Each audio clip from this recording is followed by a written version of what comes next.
अस्सलाम वालेकुम, कैसे हैं आप सब? होपफुली आप सब खैरियत से होंगे। हमेशा की तरह आज भी लाई हूँ आपके लिए बहुत ही यूज़फुल और रोज़मर्रा ज़िंदगी में काम आने वाले बहुत ही ज़बरदस्त से टिप्स। इन टिप्स को फॉलो करने से ना सिर्फ आपके किचन के काम आसान होंगे बल्कि आपको किचन की बहुत सारी चीज़ों को ऑर्गेनाइज करने में भी काफ़ी हेल्प मिलेगी। तो चलिए फिर बगैर टाइम वेस्ट किए वीडियो को स्टार्ट करते हैं और आते हैं आज के अपने टिप नंबर 1 की तरफ। किचन के पैन्स और पतीलों को जब हम वॉश करते हैं और उनके ढक्कन को अगर हम सीधे ही रख देते हैं ना तो इनमें पानी रुका रह जाता है, जिसकी वजह से सेंटर में इनके ये जो पेच होता है इसको जंग लगना शुरू हो जाता है और इस तरह से इनका ये जो होल्डर होता है ना ये ख़राब हो जाता है। तो ज़रूरी होता है कि हम जब इन्हें वॉश करें तो इन्हें थोड़ी देर हम इन्हें हैंग करें ताकि सारा पानी वगैरह इनमें से अच्छे से निकल जाए और ये ड्राई हो जाए। या समटाइम वैसे ही कैबिनेट में इनको प्रॉपर रखने की जगह नहीं बन रही होती और हम सोच रहे होते हैं कि काश हम इन्हें हैंग कर पाएँ, तो इसके लिए जस्ट आपको चाहिए होगा एक ये इस तरह का पेपर होल्डर क्लिप और फिर जी आपने इस क्लिप को लगा देना है लिड के ऊपर। और अब जो हुक्स वगैरह आपने लगाई होती हैं किचन में या कोई कील वगैरह लगा हुआ है उसके ऊपर इसको हैंग कर दें। इसकी ग्रिप बहुत ही अच्छी होती है, ढक्कन बिल्कुल भी नीचे नहीं गिरेगा, चाहे आपका ग्लास का ढक्कन है या कोई भी है, आप इस तरह से उसे हैंग कर दें ताकि वो सारा पानी उसमें से निकल जाए और वो ड्राई हो जाए। आप ये भी कर सकते हैं कि कैबिनेट के डोर्स के इनसाइड आप हुक्स लगा लें और फिर जितने भी आपके पतीलों के ढक्कन वगैरह हैं उनको इस तरह से कैबिनेट के साइड पे हैंग कर दें। इस तरह से आपकी बहुत सारी स्पेस भी बच जाएगी। और अगर आपने सीधा ही रखना है तो फिर आप अच्छे से ढक्कन को ड्राई किया करें और ड्राई करने के बाद ये जो सेंटर में इसके पेच है ना इसको आप हल्का सा ब्रश की हेल्प से ऑयल लगा दिया करें। इस तरह से इसको जंग नहीं लगेगा। और सब टाइम हमारे पास इस तरह के हैंडल वाले पैन के लिड होते हैं, इनको तो हैंग करना बहुत ही आसान है। जस्ट आपको करना ये है कि आपका जो भी स्पैचुला या इस तरह का कोई भी चम्मच होता है ना, आपने उसको इस तरह से इसके ये होल्डर में से आपने पास करना है और फिर इसको आपने हुक के साथ हैंग कर देना है। तो इस तरह भी आप बहुत आसानी से इन लिड्स को हैंग कर सकते हैं। अपने किचन में जाहिर सी बात है हम टिश्यू रोल को यूज़ तो करते ही हैं, चाहे किचन टावर रोल हो या इस तरह का रोल हो।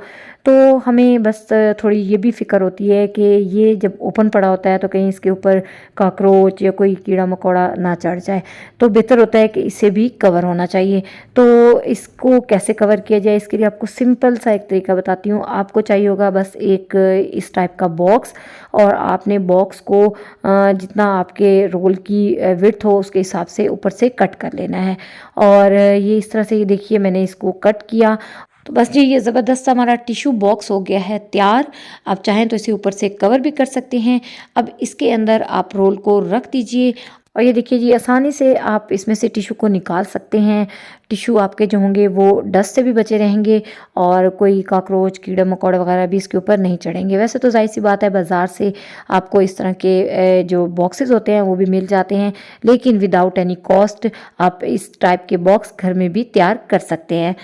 डेली बेस पे घर में हमारे बहुत सारे इस तरह के पॉलीथीन के शॉपर्स आते हैं। हम इन्हें फेंकना भी नहीं चाह रहे होते क्योंकि जाहिर सी बात है हमें टाइम टू टाइम इन्हें यूज़ करना होता है, लेकिन इनसे काफ़ी मैस भी फैला रहता है। तो ऐसा क्या किया जाए, इन्हें किस तरह से संभाला जाए कि मैस भी ना फैले और जब हमें ज़रूरत हो तो हम इन्हें यूज़ भी कर पाएँ। तो इसके लिए आपको बहुत ही आसान सा तरीका बताने लगी हूँ। यही जो बॉक्स हमने टिश्यू के लिए काटा है इसी टाइप का आपने बॉक्स लेके इसी तरह से इसको कट कर लेना है। और अब जी आपने ले लेने हैं शॉपर। शॉपर को आपने थोड़ा सा इस तरह से रोल कर लेना है। एक शॉपर को आपने बॉक्स के अंदर डाल देना है।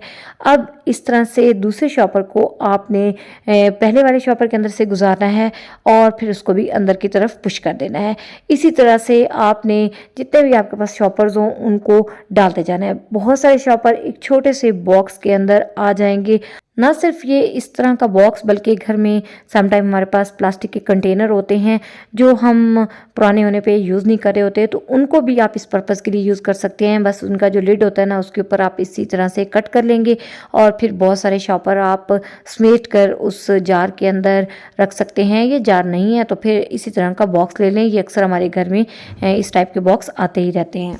बहुत सारे शॉपर छोटे से बॉक्स में आ जाते हैं, जब भी ज़रूरत हो आसानी से हम इन्हें निकाल भी सकते हैं। इस तरह से आपके घर में मैस भी नहीं फैलेगा और जब आपको शॉपर्स की ज़रूरत होगी तो साफ़ सुथरे शॉपर आपको आसानी से मिल जाएंगे। बस एक चीज़ का ख्याल रखिएगा कि ये जो बॉक्स का लिड है ना जिसको हमने कट किया हुआ है उसके ऊपर आप स्कॉच टेप लगा दीजिएगा ताकि वो शॉपर निकालते हुए खुले नहीं। चलिए जी, अब बताती हूँ आपको पुरानी सॉक्स का एक ज़बरदस्त सा इस्तेमाल। सम टाइम ऐसा होता है कि पैर में से एक आध सॉक्स गुम हो जाती है या किसी के अंदर कोई होल वगैरह हो जाता है, तो फिर ज़ाहिर सी बात है हम उसे यूज़ नहीं करते। तो चलिए देख लेते हैं कि आज हम इसको कहाँ इस्तेमाल करेंगे। हमारे पास इस तरह की स्कार्फ पिन्स होती हैं जो अक्सर ही हमारे से गुम हो जाती हैं, तो इनको अच्छे से अरेंज करके रखने के लिए आप इस पुरानी सॉक्स को यूज़ कर सकते हैं। सबसे पहले इसे अच्छे से वॉश कर लें। वॉश करने के बाद जी आपने करना ये है कि इसे आपने उल्टा लेना है। उल्टाने के बाद आपने इसको इस तरह से इनवर्ड रोल करते जाना है। स्लोली स्लोली जब आप रोल करेंगे इसको, तो ये एक फ्लावर शेप में आना शुरू हो जाएगी। ये देखिए फुली सॉक्स को मैंने रोल कर लिया और ये एक बन गया है जी फ्लावर सा।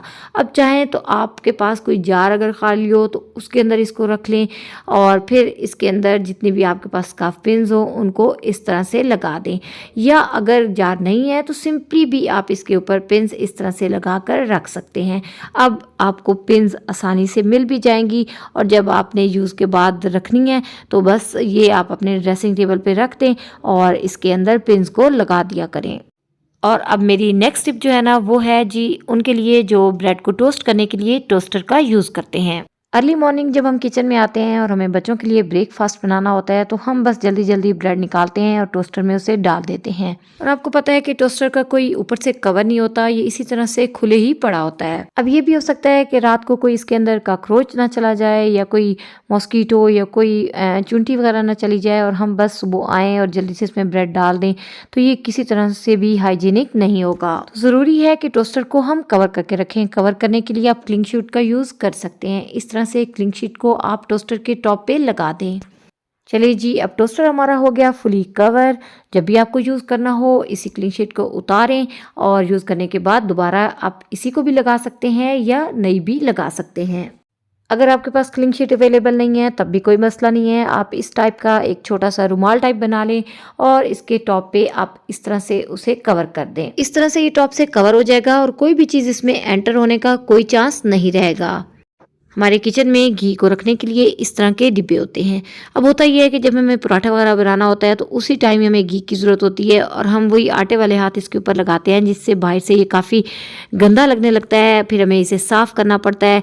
ज़ाहिर सी बात है इसमें टाइम भी लगता है, तो बजाय इसके कि इसको साफ़ करने में अपना टाइम और एनर्जी लगाई जाए, आप सिंपली ये करें कि एक क्लिंग शीट लें और इस बॉक्स को या कोई भी जो आपका डिब्बा हो इस तरह का, उसको आप ऊपर से इस तरह से कवर कर दें क्लिंग शीट से। अब ये होगा कि अगर आपके मैसी हाथ इसके ऊपर लगेंगे भी ना तो ये आपका डिब्बा गंदा नहीं होगा और आपको बार बार इसे क्लीन भी नहीं करना पड़ेगा। अगर ज़्यादा ही मैसी हो जाए तो बस क्लिंग शीट को उतार दीजिए और नई लगा लीजिए। और अब नेक्स्ट टिप है जी ऑयल बॉटल से रिलेटेड। आपको पता है कि ऑयल बॉटल में से जब हम ऑयल निकालते हैं तो कुछ ना कुछ ऑयल इसके ऊपर ड्रॉप हो जाता है और फिर ये सारी ही बॉटल जो है ये ऑयली सी हो जाती है। तो इससे बचने के लिए आप क्या करें कि आप ले लें इस तरह का एक कॉटन पैड या सिंपली कॉटन या टिश्यू भी ले सकते हैं और फिर आप इसके अंदर छोटा सा होल कर लें सेंटर में और इसको आप इस तरह से बॉटल की नेक के ऊपर चढ़ा दें। अब ये होगा कि जब आप इसमें से ऑयल निकालेंगे तो कोई ड्रॉप अगर गिर भी जाएगा ना तो कॉटन पैड उसे एब्जॉर्ब कर लेगा, आपकी ऑयल बॉटल मैसी नहीं होगी, ऑयली नहीं होगी और जिस जगह आपने रखा होगा ना इसे वो भी नीचे से साफ रहेगी, कोई भी नीचे वहाँ पे ऑयल नहीं होगा, बार बार आपको उसे भी साफ नहीं करना पड़ेगा। तो ये थे जी आज के कुछ बहुत ही यूज़फुल से टिप्स। उम्मीद करती हूँ आपके लिए भी ये इतने ही यूज़फुल रहेंगे। अगर वीडियो आपको अच्छी लगे तो फिर लाइक करना और चैनल को सब्सक्राइब करना मत भूलिएगा। इंशाल्लाह फिर मिलूंगी नेक्स्ट वीडियो। तक के लिए अल्लाह हाफिज़।